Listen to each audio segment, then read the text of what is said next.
യേശു മരിച്ചു കഴിഞ്ഞതിനാൽ അവൻ്റെ കാലുകൾ തകർത്തില്ല. എന്നാൽ പടയാളികളൊരുവൻ അവൻ്റെ ശരീരത്തിൽ, ഹൃദയത്തിൽ കുന്തം കൊണ്ട് കുത്തി എന്നാണ് പറയുക. മരിച്ചു കഴിഞ്ഞിട്ടും ആ കുത്തലാണ് നമ്മൾ മനസ്സിലാക്കേണ്ടത്. ചിലരൊക്കെ വീണ് കിടക്കുമ്പോഴാണ് നമ്മളിതുപോലെ കുത്തുക. വീണ് കിടക്കുന്ന സമയത്ത് നമ്മൾ കുത്തുന്ന വ്യക്തികളായിട്ട് മാറരുതെന്നുള്ളതാണ്.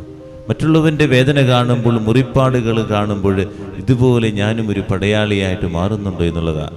വേദനയിൽ നിന്ന്, മുറിവുകളിൽ നിന്ന് ചവിട്ടി രസം കണ്ടെത്തുന്ന വ്യക്തികളായി മാറുന്നുണ്ടോ എന്ന് നമ്മൾ ചിന്തിച്ച് നോക്കാം. വീഴാൻ വേണ്ടി കാത്തിരിക്കുക. ഓരോരുത്തര് ഭർത്താവാകാം, ഭാര്യയാകാം, മക്കളാകാം, അയൽവക്കക്കാരാകാം, സഹോദരങ്ങളാകാം, വീഴാൻ വേണ്ടി കാത്തിരിക്കുന്നു. അങ്ങനെ ഉള്ളിൽ നമ്മൾ പുറത്തൊരു പാവം പ്രകടിപ്പിക്കുന്നില്ല, എന്നാൽ ഉള്ളിൽ നമുക്കൊരു ആഗ്രഹമുണ്ട്, അവനൊന്ന് വീണ് കിട്ടണം. ആ വീണ് കിട്ടുമ്പോൾ നമ്മളുടെ ഉള്ളിലൊരു സന്തോഷമുണ്ട്. ഈ സന്തോഷം നല്ലതല്ല എന്നുള്ളതാണ് കർത്താവ് പറയണേ. അങ്ങനെ നമ്മൾ ആരും വീഴാൻ വേണ്ടി പ്രാർത്ഥിക്കാതിരിക്കട്ടെ. അങ്ങനെ കുത്തുന്ന വ്യക്തികളായിട്ട് മാറരുതെന്നുള്ളതാണ്. ആ പടയാളി അല്ലെങ്കിൽ അവൻ കുന്തം കൊണ്ട് കുത്തിയത് ശരീരത്തിലാണെങ്കിലും കർത്താവിൻ്റെ ഹൃദയത്തിലാണ് കൊള്ളുന്നത്. ചില കുത്തലുകളൊക്കെ ഹൃദയത്തെ വെട്ടിമുറിക്കുമെന്നുള്ളതാണ്. അത് മായ്ക്കാൻ പറ്റില്ല.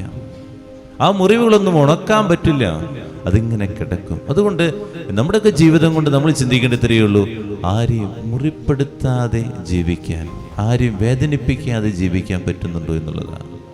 അങ്ങനൊരു ജീവിതം നമുക്ക് ഉണ്ടോ എന്നുള്ളതാണ് കർത്താവ് നമ്മളോട് ചോദിക്കുന്നത്. ആരെയും വേദനിപ്പിക്കാതെ, ആരെയും മുറിപ്പെടുത്താതെ എനിക്ക് മുന്നോട്ട് പോകാൻ പറ്റും. നമ്മുടെ നാവ് കൊണ്ട് അല്ലെങ്കിൽ നമ്മുടെ പ്രവൃത്തി കൊണ്ട്, നമ്മളുടെ ഈ ദുഷ്ടത കൊണ്ട് എത്രയോ പേരെയാണെന്നോ നമ്മളൊന്ന് കണ്ണുനീര് കുടിപ്പിക്കണേ. ഒന്ന് ചിന്തിച്ചു നോക്കിയേ. എത്രയോ പേരെയാ നമ്മൾ വെറുതെ അനാവശ്യമായിട്ടില്ലാതൊക്കെ ഇങ്ങനെ പറഞ്ഞുകൊണ്ടിരിക്കുന്നത്.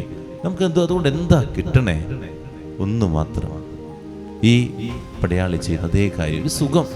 ആ സുഖത്തിന് വേണ്ടി ചെയ്യാതിരിക്കുക. മരിച്ചു കഴിഞ്ഞിട്ടും ഒരു കുത്ത, ഒരു സുഖം, അത് നമ്മുടെ ഉള്ളിൽ കിട്ടുന്നൊരു സുഖം. അതെന്താ സുഖം എന്ന് പറഞ്ഞു കഴിഞ്ഞാൽ നമുക്ക് പറഞ്ഞാൽ മനസ്സിലാകില്ല. അത് നമുക്ക് എന്തോ ഒരു സാധനം കിട്ടുന്നുണ്ട്, അത് മാത്രമാണ് നമുക്ക് കിട്ടുന്നത്. അതുകൊണ്ട് അങ്ങനെ മുറിപ്പെടുത്തുന്ന വ്യക്തികളായിട്ട് മാറാതിരിക്കട്ടെ.